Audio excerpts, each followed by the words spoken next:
You should pick your conflicts carefully. You must understand that life is full with obstacles. There is a plethora of disputes, both large and little. Certainly there are some of these conflicts that are worth waging, but there are also some that are nothing more than distractions. In such case, how can we tell the difference? What criteria do we use to determine which conflicts are worthy of our time and effort? Contemplate it in this manner. There are some battles that are not meant to be fought because they come your way. Contemplate. There are some battles that are nothing more than noise. And if you allow yourself to become engrossed in all of that noise, you will miss the song. There will be a void in your life's melody. When we are confronted with a challenge, a criticism, or even a tiny annoyance, it is simple to allow ourselves to be carried away by their impact. To tell you the truth, however, if you are constantly putting out fires, you won't have any time to develop the ambitions that you have for yourself. You won't have the strength to concentrate on the things that are truly important. A project that demanded a great deal of my attention was one that I was working on while I was in the beginning stages of my professional career. The focus was on me. Then, however, seemingly out of nowhere, a series of minor conflicts began to emerge. Minor disputes with co-workers and co-workers. There were a few minor concerns that seemed to require my attention. As a result, I found myself getting involved in these rather little conflicts. Furthermore, I must tell you that they were a drain on my vitality. My guide mister was there one day. It was Schaff who seated me. He told Jim that he needs to learn how to pick and select which battles to fight. That was a turning point for me because it showed me that not every conflict is yours to wage. Is there a way for us to decide on that? How do we determine which wars are appropriate for us to engage in? Let's have a look at the first premise, which is to compare the cost to the gain. Mind you, I'm not just talking about money here. This is about time, energy, and concentration. Every conflict costs you something. It costs you time, it costs you emotional energy, and sometimes it costs you your peace of mind. You see, every conflict costs you something. In order to avoid getting into a fight, you should first ask yourself, what will this cost you?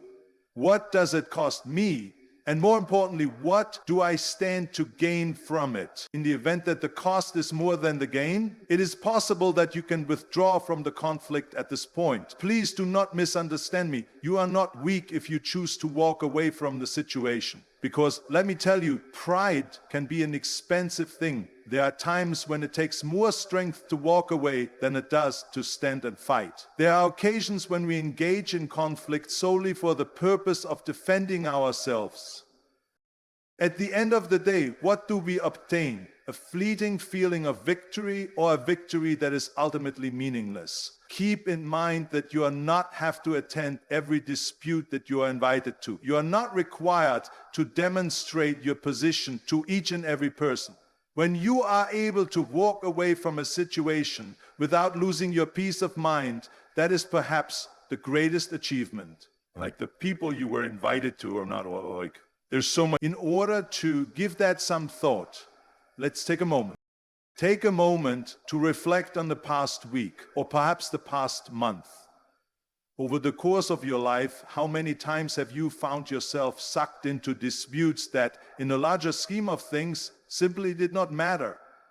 What is the number of instances that you have squandered your strength on struggles that did not bring you any closer to achieving your objectives? As you can see, life is brief, and the time and energy we have are quite valuable. It is not within our means to waste it on inconsequential matters. Currently, there are few battles that you are required to fight, conflicts that are fought for your ideals, your ideas, and your dreams. That is the kind of conflict that is worth fighting. The struggles you face are what make you who you are. However, even in that case, you need to be strategic. Approaching them with wisdom rather than just passion is the way to go. Having passion is a beautiful thing, as you can see. Everything that motivates us is the fire, However, if it is not restrained by wisdom, it has the potential to drive us into conflicts that we are not well prepared to combat. Consequently, it may cause us to make choices that end up costing us more than we are able to pay. When a leader experiences even a tiny setback or a minor criticism, they will eventually burn out. A leader who is prone to losing sight of the intended outcome. A good leader, on the other hand, is aware of when to maintain a hard stance and when to let go. He is aware that such conflicts serve only as distractions that are intended to divert his attention away from the target. It is the same in real life as well. We need to acquire the ability to differentiate between battles that are only distractions and those that are actually vital. I would like to ask you this now. In what ways are you enabled to compromise? For what beliefs and values are you willing to battle? And what are those principles and values? To put it another way, when you are aware of what you believe in and what is actually important to you, it is much simpler to determine which conflicts are worth waging. Given that not every conflict is a fight for your principles and ideals, the majority of them are merely conflicts for your ego. When we are confronted with challenges, they are not always exterior, but rather inside. These are conflicts that we fight within ourselves, combats with our own anxieties, our own insecurities, and our own uncertainties. The fights that you face within yourself are the ones that are genuinely worth fighting, because once you prevail over them, you become more powerful, more knowledgeable, and more capable. None will have the clarity to choose your external battles wisely as a result of this inner win and the power that you have gained. But there is a catch to this. Sincerity and a ruthless honesty is required for these internal conflicts. Because of them, we are required to examine ourselves in the mirror and confront our own shortcomings and blind spots. A transcription edition was not a simple task. It is somewhat unpleasant, but it is essential. There is a proverb that states, "You can win the battle but lose the war." You should be aware of this proverb. In addition, this is also true in real life. Sometimes we lose sight of the greater picture because we are so preoccupied with winning a minor argument, a disagreement, or a petty struggle. We prevail in the debate, but we are deprived of a friend. A point is demonstrated, but a connection is harmed as a result. Defending our pride causes us to lose our peace. It is necessary for us to question ourselves. Is it worth it? Do you think it's worth the risk of losing this battle? And there are times when we take a step back and look at the bigger picture, we come to the conclusion that it is. Another essential principle is the concept of timing. In spite of the fact that a conflict is worth fighting, timing is of the utmost importance. A time to speak, a time to be silent, a time to take action, and a time to wait are all different instances. When it comes to winning a war, there are times when the greatest strategy is not to engage in the conflict in the heat of the moment, but rather to wait for the appropriate moment, to approach it with composure and with clarity.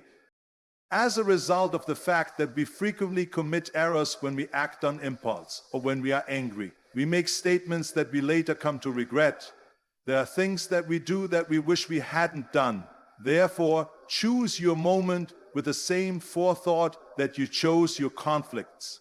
Moreover, I am telling you that there are occasions when choosing your battles intelligently means choosing not to fight at all. Instead, opting for peace rather than confrontation is what it entails. It implies making the decision to be the more mature person. Despite this, you are not giving up and admitting defeat. It indicates that you are prioritizing your personal health and mental tranquility over engaging in confrontation that is not necessary. Your decision to concentrate on what really matters is commendable. I am not implying that this is a simple task. This requires Self-control. To do so requires self-control, a willingness to let go of the urge to always be correct and to always have the last word is required in order to accomplish this. Nevertheless, the benefits are enormous. You develop a sense of calmness. Clearness comes to you when it comes to the battles that really matter. You can save your energy for them. Right now, one of the most essential locations to select your conflicts properly is in the relationships you have with others. Conflicts are unavoidable in any connection, regardless matter whether it refers to a personal or professional relationship. Despite the fact that there will be conflicts and differences of opinion, the issue that needs to be asked is whether you are fighting to win or whether you are fighting for the relationship. Mostly due to the fact that there are moments when winning the battle means losing the relationship, and you have to make a choice between competing priorities. Okay? Sometimes it is preferable to let go of the urge to win in order to preserve the relationship. This is because it is better to let go of the drive to be right. That is the art of picking your conflicts carefully. Here's one more thing to take into consideration. At times, the conflicts that we choose not to engage in are the ones that pave the way for significant triumphs. We are able to conserve our energy by avoiding participating in the minor and inconsequential conflicts. In order to concentrate on the battles that really count, we get ourselves ready for the obstacles that will determine the course of our journey and our level of success. Our strength and resilience increase as we grow. So let me ask you this: what conflicts are you currently engaged in today? Is it worth your time and energy to engage in those encounters? Are they something that brings you closer to your goals, your vision, and your values? Or are they things that distract you, divert your attention, and take you away from more important things? To put it another way, wisdom is not simply the ability to know what to do. It is about being aware of what not to do. It's about being able to identify which battles you should fight and which ones you should avoid. In other words, we need to acknowledge that our time, our energy, and our concentration are all finite resources. In addition, we are obligated to watch after them, safeguard them, and make prudent use of them. Always keep this in mind as you move forward. You do not have the right to fight every conflict. Use your discretion. Choose with careful consideration. Remember that sometimes the most important victory is not in the battle itself, but rather in the decision that is made.